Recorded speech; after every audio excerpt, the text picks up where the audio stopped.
పురంలోని 79వ స్వాతంత్ర వేడుకలలో భాగంగా Lions club ఆధ్వర్యంలో 79 మీటర్ల జాతీయ జెండాను 79 నిమిషాలలో వనస్థలిపురం పరిధిలో తిరంగా ర్యాలీ నిర్వహించారు.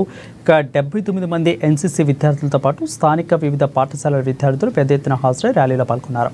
ఈ కార్యక్రమానికి ముఖ్య అతిథిగా ఎమ్మెల్యే దేవిరెడ్డి సుధిరెడ్డి హాజరై జెండా వైపి తిరంగా ర్యాలీని ప్రారంభించారు. జాతీయ జెండా దేశ సార్వభౌమాధికారాన్ని, గౌరవాన్ని, సమిష్టి ఐక్యతను సూచిస్తుందని అన్నారు. భారీ జాతీయ జెండాను ఎగరవేయడం ద్వారా ప్రజలు ఐక్యత భావనను కలిగించవచ్చని అన్నారు. జాతీయ భావాన్ని పెంపొందించడంతో పాటు ఐకమత్యాన్ని చాటేందుకు ఇలాంటి కార్యక్రమాలు దోహదపడతాయని లయన్స్ క్లబ్ అధ్యక్షులు నందకిషోర్ తెలిపారు.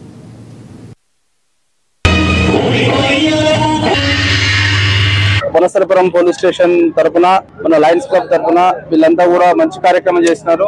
పిల్లల్లో గానీ పౌరుల్లో గానీ దేశభక్తిని పెంపొందించడం కోసం ఈ రోజు చేసిన ఈ కార్యక్రమం ఎంతో మంచి కార్యక్రమం. 79 సంవత్సరాలు పూర్తి చేసుకున్న సందర్భంగా, భారతదేశం ఇండిపెండెన్స్ వచ్చిన సందర్భంగా మొత్తం 79 మంది పేట్రియాటిక్ క్యాండిడేట్స్, ఎవరైతే పేట్రియాటిక్ దేశభక్తులు ఉన్నారో వాళ్ళందరూ డ్రెస్ వేషధారణలతో పిల్లలందరూ కూడా ఉత్సాహంగా పాల్గొన్నారు. తర్వాత అదే విధంగా ఎన్సీసీ క్యాండిడేట్స్ వచ్చేసి 179 మంది, తర్వాత మొత్తం 3000 మందితో ఇంత పెద్ద ర్యాలీ చేసాం. ఎక్కడ చిన్న ఇన్సిడెంట్ కూడా కాకుండా, శాంతి భద్రత విఘాతం కలగకుండా, ట్రాఫిక్ అంతరాయం కలగకుండా కూడా మేము అంత మనకి స్వాతంత్ర వారోత్సవాల సందర్భంగా మనము 79 సంవత్సరాలైంది మనకి ఇండిపెండెన్స్ వచ్చి.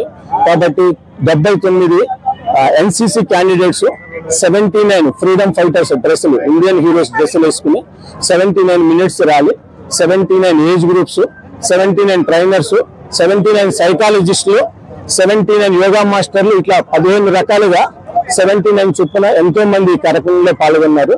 We are all Indians. ఎన్నో వందల కులాలు, మతాలు, భాషలు ఉన్నా కూడా మా జెండా ఒకటే జెండా. మేమందరం ఇండియన్స్. కలిసికట్టుగా ఉంటాము, కలిసికట్టుగా ముందుకెళ్తాము, ప్రపంచానికి ఇండియా ఏంటో చూపిస్తాము అనే కార్యక్రమానికి నాంది పలికాము.